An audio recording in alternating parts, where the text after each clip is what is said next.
Hey, what's up, everybody? Justin back again. And still March 20th, like in my last video, but this time I'm walking towards my home and talking about a different subject. The upcoming Assassin's Creed game about Yasuke. It has yet to be released upon the filming, or maybe it has, but after all these talks these last few months, I figured I'd get my piece. And that's enough of that cherry plum blossom over there. So I am a casual fan of the Assassin's Creed games. It's mostly my younger brother who's more into it, and he's the one that buys the copies. And whenever I visit home on holiday season, that's my time to play those respective games. And of course, the Assassin's Creed games, they tend to take from world history here and there. For the last 20 years, it's been a thing. And of course, with this upcoming one, Shadows, I think it's called, it's about taking place in feudal Japan. And the two main leads will be Yasuke, who is based on an actual historical figure who was in Japan like towards the end of the 16th century. And he served under Oda Nobunaga, who was like one of the very first shoguns who united Japan. And the other co-lead will be a kunoichi. I don't remember her name off the top of my head, but a kunoichi means like a female ninja, and her style tends to be more in line with what an assassin is. So yes, the include for almost a year now, the inclusion of Yasuke, called the very first Black Samurai, has been a source of controversy for a variety of reasons. Well, I won't say a variety of reasons, but of course, one main reason being racism.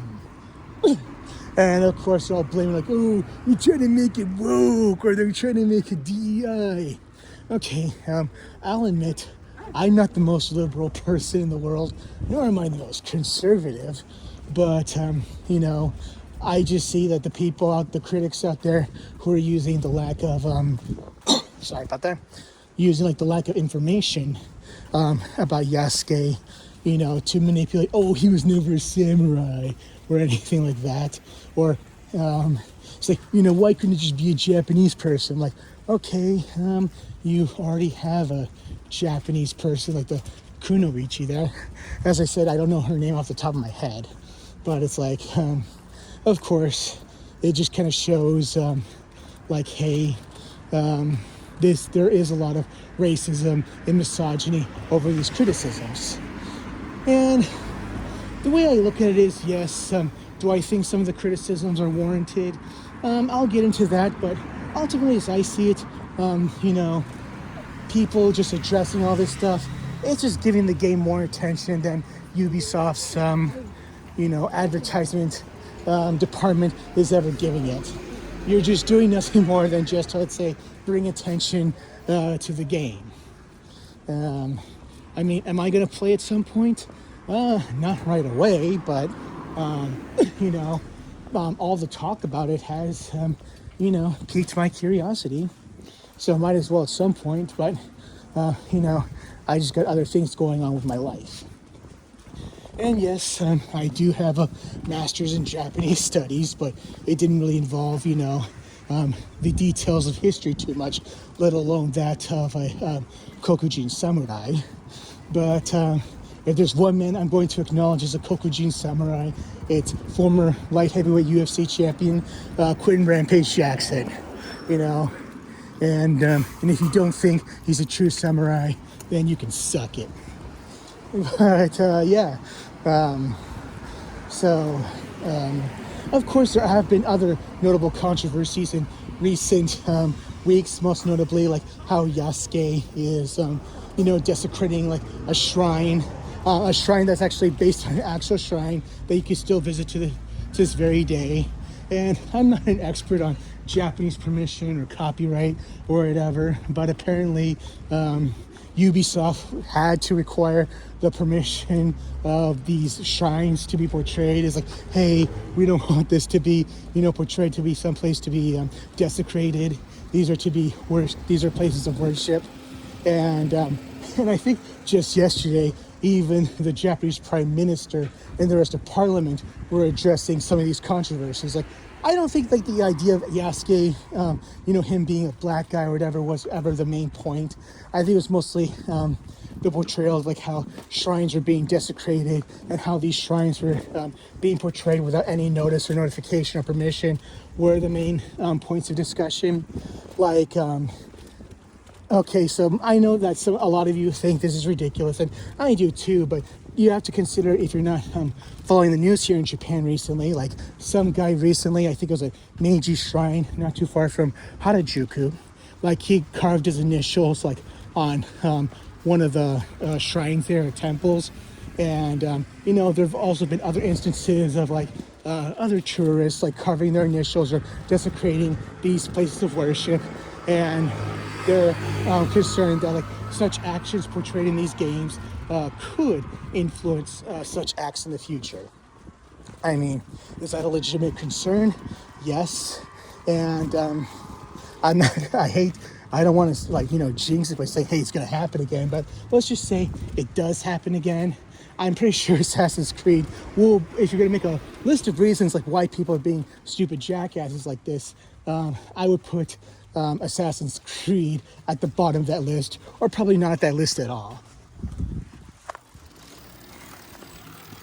So, but yes, I kind of do understand the outrage to that, but some would try to pinpoint that, as to another reason to connect it to, the racism, I guess, including Yasuke. And of course, there's the argument that Yasuke was never a true samurai, but, this is kind of stems from how little, of course, everyone can agree that Yasuke did exist, and he was in Japan towards the end of the 16th century, and that he was under service of Oda Nobunaga. And, of course, because of this is all we know about him, along with the K. He was probably from Mozambique. He was said to be the equivalent of, let's say, 6 feet tall and maybe 175 pounds, probably built like, let's say, a super middleweight boxer. And he was said to be very strong and very fast and athletic. And of course, we know that Nobunaga did give him the name Yasuke, and apparently he gave him some money, and he gave him a home, and made him like his weapons retainer or something. So, of course, the language does not say he was a samurai. And because people are perverting that lack of information, they're just saying he was never a samurai. But to be fair, even scholars in Japan, there are some who debate, he was a samurai or he wasn't a samurai. And of course, there was this one, a guy who wrote a book, I think his name was Thomas Lockley, who wrote about Yasuke, and his co-writer, co-author, was mostly a fiction author, and apparently his book was discredited. I'm not sure it was by, Twitter haters or by the Japanese academic, industry, or the academic field, I mean. So since then, I think he's kind of disappeared. So, but I understand that there are other people out there, amateur scholars who are very interested in the history of Yasuke. They're doing their best to try and piece together his history, with whatever information they have and whatever oral, stories that there are. I mean, what's written is pretty much the basics. I mean, yes, they didn't say he was or not a samurai, but guess what? Not a lot of people were, and that's kind of it. And they'll just say, oh, he was just a retainer. That's like saying, someone wasn't in the army, they were just a private. That's just the way I looked at that. So I'm pretty sure that, I'm pretty sure, he was a samurai to some extent. You know how they have those honorary PhDs they give to people? Judging from the sounds of it, maybe Yasuke was a samurai, but an honorary samurai. I mean, it's was he given the proper training? Was he given this, Was he given armor? Was he given a sword? I'm pretty sure he was like, none of that is like on record or display. And of course, if you ever go to a museum and see actual samurai armor, I'm not being racist here, but if you see actual samurai armor from that period, they're pretty small. They wouldn't fit the average, American, where it's a 35% obesity rate. And I'm pretty sure not even the average Japanese person today could fit into that armor. Well, even though Japan's obesity rate is less than 4%, but they've grown taller, they've got bigger bones and more muscle density. They've evolved to a point where hey, that armor is too small for them. I mean, even Napoleon, he was considered short, but apparently he was considered taller than average for his time, just short by today's standards. I think he was 5'7", 5'8", but yeah. So, what else was there? So if you were gonna get a guy like Yasuke armor, it had to be really big plates and all that stuff. And maybe he didn't have armor. Maybe he didn't need it. I don't know. But the only, visual representation we have of him from records is or we don't know if it's Yasuke or not, but a lot of people assume he was in Japan, at least until before 1600. And apparently there's this, traditional painting from after 1600 of a black guy sumo wrestling against a Japanese guy. And, the black guy or the African, has his hair in a typical bun like sumo wrestlers do. And he's wearing, the official sumo wrestling trunks. So some speculate that is him. Who knows? Maybe he went into battle, he dressed up like a sumo wrestler. That would be pretty fucking badass. Oh yeah, here's the Mormon church I told you about earlier. Yeah, we just passed by the elementary earlier. There were kids playing, and I just didn't want to concentrate them on film. But yeah, so going back to sumo, okay, so one notable controversy is apparently there is one female sumo wrestler featured in the game, and of course, to a certain extent, female sumo wrestling has existed. I don't know the context of this character, but usually they were women's wrestling in the Attitude Era, or pretty much mud wrestling at strip clubs. They were just for entertainment, not to be seen as, a competitive spectator sport. And when it comes to actual sumo wrestling, yeah, it's still pretty fucking misogynistic. So there are rules where, let's say, women are not allowed to enter the ring. This caused a controversy a few years ago when I think the referee had a heart attack or something, and one of the female medical staff ringside went into the ring to check on his condition, and apparently a lot of people in the media and people in the public say, "Oh, she violated the sanctity of the ring" or something like that. No women should be allowed to enter the ring. And this is also fucking true, at the Koshien, which is the Japanese high school World Series of baseball. Usually, the female cheerleaders, or the managers, as they call them, they are not allowed to enter the field. They just think that the field is too sacred for women to enter. So yes, it's pretty much a reflection that Japan is a misogynistic society. And usually the women who were doing sumo wrestling back then, they weren't built by actual sumo wrestlers, but, built more like Trish Stratus, Lita, the big divas back in the day. And not like this apparent sumo wrestler that was female sumo wrestler featured in the game. So, yes, of course, with certain games, you do take historical liberties, but people are saying that it's violating, this when, any work of, even if it's based on a true story, there will still be some changes. I remember Kevin Hart played a single father, a widowed single father, and that was based on a true story. And when I looked it up, I was it turns out the guy, his story, the actual guy, he was white. And apparently, he was cool with having Kevin Hart, an African American, playing him. And if for some reason, a movie's made about me, if they get Samuel L. Jackson to play me, I wouldn't mind. I mean, I kind of need someone who needs to say motherfucker a lot. But, yeah. And my second choice would be Al Pacino. But, anyway. And also I remember I saw it like on social media, like there's this topic where someone asked Yasuke, like, hey, where do you display your heads of your fallen enemies? And apparently they're trying to portray like, hey, in the samurai times, this is an actual practice. Yes, they cut off the head of their enemies, but it's usually just to show like your masters or a daimyo. They're like, hey, we slain our enemies, not something to keep as a trophy in their houses.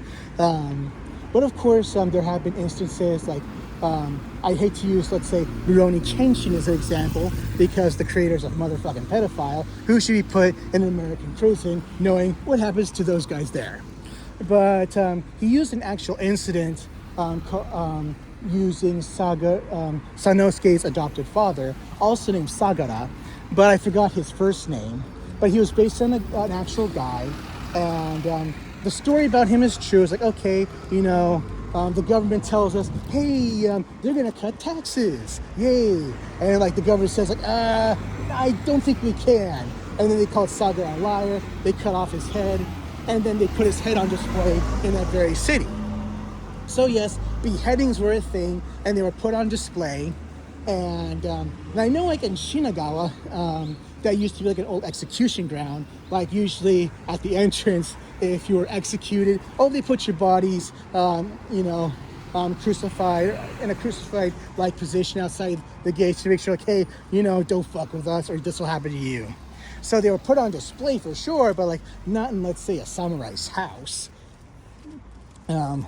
So that's like okay. And of course, there are other.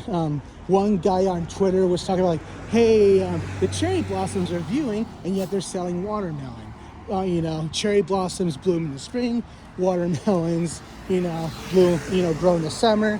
So yeah, a lot of people, of course, for as long as Gaijin Twitter has been a thing, people have like to argue about, the whole 4 seasons thing. Like there's one sect that says, oh, Japan has 4 seasons, like that's a big deal.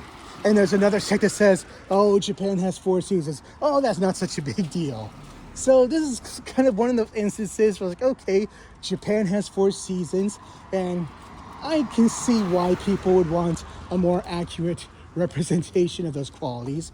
And I remember in one of the trailers, there was one particular section like, oh, they had autumn leaves, which is fall. And then they had sakura, which is spring. Okay, so maybe the game takes place within, some sort of span of time. I don't know for sure. But anyway, so like, yeah, kind of going back to Shenmue 3, when you're in Bailu Village, there's like a lot of pumpkins, and there's a lot of autumn leaves, and yet the game starts in March. So it's like, apparently, the real life Guilin is more tropical than that, from what I understand. So, yeah. Did I address that in my Shenmue video I did back in November? I don't know. But, yeah, so, of course, these are people nitpicking, and these people doing the nitpicking, from what I've seen, are guys who live in Japan just like me, are very familiar with Japan just like me to some degree, maybe even more. And I can sort of understand sort of these criticisms. And of course, Western media, for as long as I can remember, has exaggerated certain qualities or stereotypes about Japan. Like I remember for a while, people were like kind of like saying in the Western media, like, oh, in Japan, you can buy used schoolgirl panties out of vending machines. Well, apparently, yes. Well, there are some parts of Tokyo where you can, but it's not like, on every street corner, like that 7-Eleven just up ahead. I mean, it's not exactly a nationwide practice, or let alone, let's say, a Tokyo-wide practice. And people are kind of acting like, say, being in something of a moral panic about it, which I kind of think is fucking funny. But, of course, just like 25 years ago, we had one of Chris Farley's last movies, Beverly Hills Ninja. You have this modern Japan, 1997 Japan, where they still have ninja villages and clans. which is still kind of true, but like they're kind of not active in the way that movie portrays. So it's sort of going back to, to exoticism or Orientalism or whatever you want to call it. But yeah, I'm just going to pick up some stuff at the 7-Eleven. But I just want to conclude this video. Yeah, just want to do this in a safe place where I won't block any cars. Yay, 7-Eleven. No Slurpees though. Must be because of RFK. We don't want all that, seasonings, the food colorings. That's very unhealthy to our children. Yeah, that was not cool of me. But I like RFK for some reason. I kind of do that out of love. But anyway, what else? Yeah, so going back to Yasuke, it's like, we really don't know much about him, of course. We don't know much about his exploits. It is, some people do claim that, like, hey, he was present when Oda Nobunaga was committed seppuku. And after that, it's like his enemies are saying, like, hey, you're not Japanese. We will not subject you to our culture or ways. You are free to go. And apparently after that, he left Japan with a Jesuit priest who brought him there. And after that, no one heard from him again. And of course, not a few years ago, there was that Netflix animated series called Yasuke.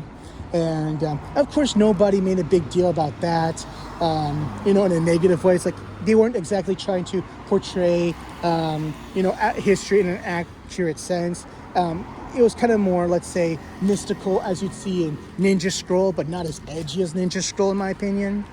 And yeah, I mean, I would say that Yasuke was a samurai. And of course, at the time, there are some people who claim that the word samurai wasn't really coined yet, but the word was kind of more bushi. I mean, samurai wasn't just being a warrior, but also, part of a caste system. And you'd have to talk to an actual historian about this, but there are some people who say it's like, okay, how, let's say, the UDTs or the Buds in World War II are retroactively considered to be Navy SEALs, even though SEALs wasn't a thing at the time. You could say the same thing about Yasuke. Like, he was considered a bushi at the time, or more like a warrior.